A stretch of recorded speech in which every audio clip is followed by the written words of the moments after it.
Παιδιά, Κάπτεν εδώ και θα αναρωτιέσαι γιατί δεν κάνω βίντεο. Λοιπόν, είμαι διακοπές. Το σπίτι δεν έχει ίντερνετ και αυτά. Και τώρα θα ανεβάσω, θα τα γυρίσω ή θα πάω κάπου. Λοιπόν, παιδιά, αυτό είναι το vlog, το πρώτο μου vlog.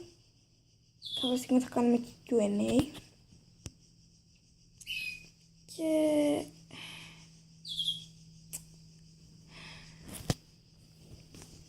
Και θα πάμε για βόλτα.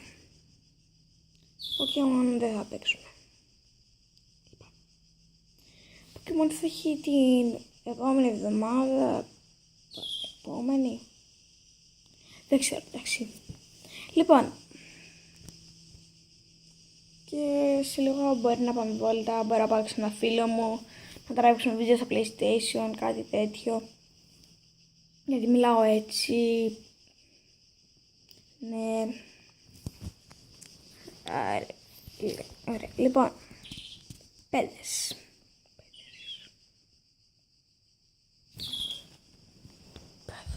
Εγώ απλώς κάθομαι και αράζω. Εδώ πέρα. Αχ.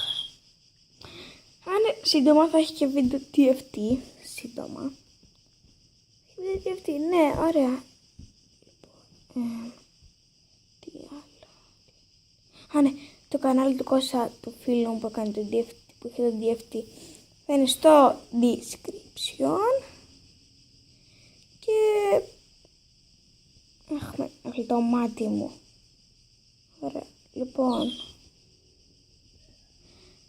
Και νηστάζω πολύ χτες, κοιμήθηκα πολύ αργά. Λοιπόν, αυτό το vlog ήταν μικρό, θα κάνω και άλλα vlogs και βίντεο. Σας άρεσε, κάντε like και subscribe. Θα σας δώσω στο επόμενο βίντεο.